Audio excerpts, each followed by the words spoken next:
안녕하세요. 법무법인 현답의 장신건 변호사입니다. 오늘은 온 국민이 관심을 갖고 있는 환율에 대해서 한번 얘기해 보도록 하겠습니다. 제가 이제 기업 회생과 개인 회생 파산을 하면서 느끼는 점은 현재 국내 경기가 굉장히 어렵다는 점입니다. 국내 경기가 어렵다는 게 어제 오늘의 얘기는 아닌데 갈수록 나아지지는 않는 것 같아요. 국내 어떤 부채라든가 이런 게 정부, 기업, 개인 할 것 없이 절대 줄어들지 않고 폭증하고 있는 것 같습니다. 이재명 정부가 민간 소비 쿠폰이라 해서 몇 조 단위로 풀고 있어서 1% 넘는 성장을 이뤘다 이런 거를 기사에서 볼 수 있는데 일시적이지 않을까요? 그런 거를 언제까지 정부에서 용돈 주듯이 해서 기업이 촉진될 수 있고, 물론 불가피한 선택이겠죠.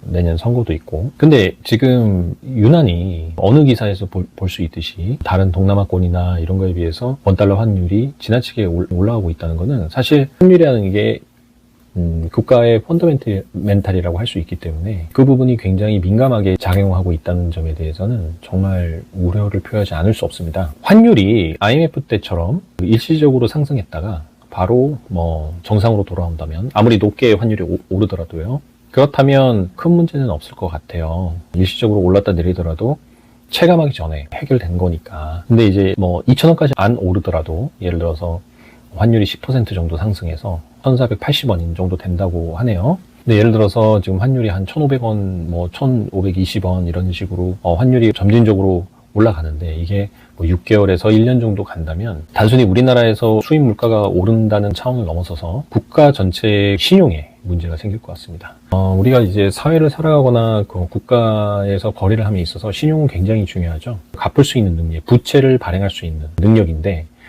외국 입장에서는 우리나라가 거래를 하기에는 신용이 부족하다고 느낄 수밖에 없습니다. 환율이 올라간 만큼 모든 자산 베이스는 달러로 평가하기 때문에, 예를 들어서 환율이 10% 오르면 우리가 기존에 갖고 있는 어떤 가치가 10% 내려갔다고 볼 수밖에 없는 거죠. 그렇게 되면 당연히 외국 입장에서는 LC를 발행하거나 아니면 거래를 할 때 그 10%만큼의 더 보증이나 신용 담보를 요구할 수밖에 없는 겁니다. 그렇게 되면 당연히 비용의 증가 를 발생하고요. 그리고 그거를 맞추지 못하는 기업들의 입장에서는 거래를 할 수 없는 상황인 겁니다. 그러면 당연히 원래 수출을 해왔던, 그리고 대량으로 수출하는 그런 몇몇 대기업 빼고는 일반 기업들은 해외 수출은 당연히 어려운 상황에 발생하게 될 거고, 또 하나는 국내 경기는 말할 것도 없겠죠. 자국 내에서 생산할 수 있는 그런 게 많지 않잖아요.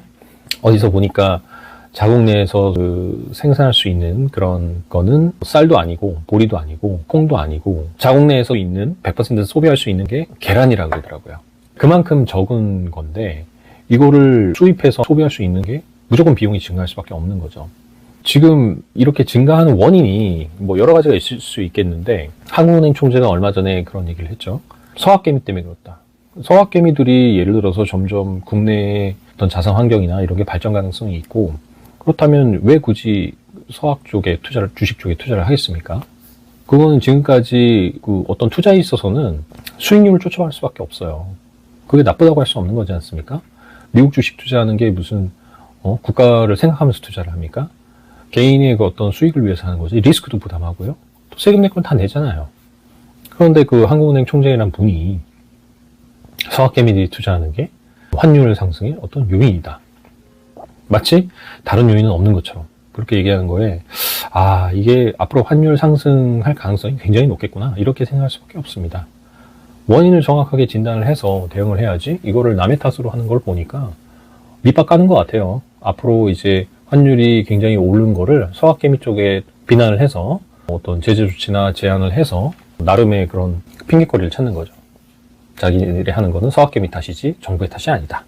정말 말도 안 되는 얘기라고 생각하는데, 지금 환율이 상승하는 거는 전체적인 어떤 체력이라든가 국내 베이스를 낮추고, 장기적으로는 해외에서 국내의 금융기관이라든가 이런 쪽에서 투자하는 거를 꺼리게 됩니다. 앞으로의 가능성이 훨씬 중요한데, 앞으로가 환율이 상승한다면 당연히 투자를 안 하겠죠. 환율이 올라갈 가능성이 있는데 왜 투자하겠습니까? 그래서 환율 부분에 있어서는 앞으로 어떤 회생이나 파산 이런 부분이 국내에서도 굉장히 많이 발생할 수 있다. 현재도 그렇지만 회생에 있어서 정부의 지원이 늘어날 수밖에 없다.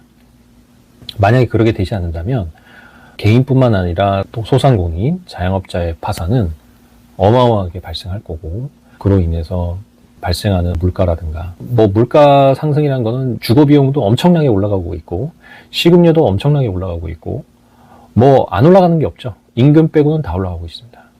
게다가 지금 자영업은 뭐 당연히 지금 굉장히 어렵고, 직장인들도 지금 희망퇴직이 어마어마하게 발생하고 있습니다. 그야말로 그냥 현금 자산은 가치가 반으로 되는데 지금같이 돈을 푼다면 5년에서 7년 안에 반 이하로 떨어지기 때문에 가치가 투자를 안 할 수도 없고 정말 살아가기 너무나 힘든 상황인 것 같습니다.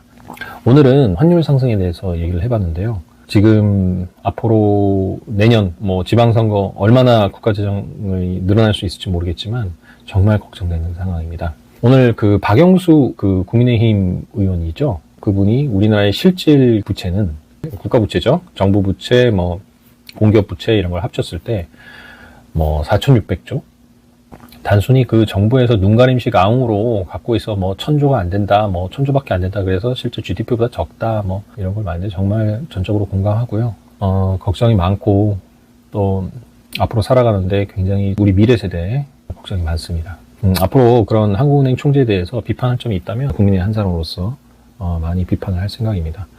그리고 어떤 서학개미 탓을 하는 게 아니라 한국은행 총재는 정말 독립성을 갖고 정부의 눈치를 보지 않고 그렇게 과연 하고 있는지 정말 되돌아봐야 할 시점이라고 생각합니다. 오늘은 가볍게 지금 우리가 모두 걱정하고 있는 부분에 대해서 한번 살펴봤고요. 다음엔 더 좋은 정보로 찾아뵙도록 하겠습니다. 감사합니다.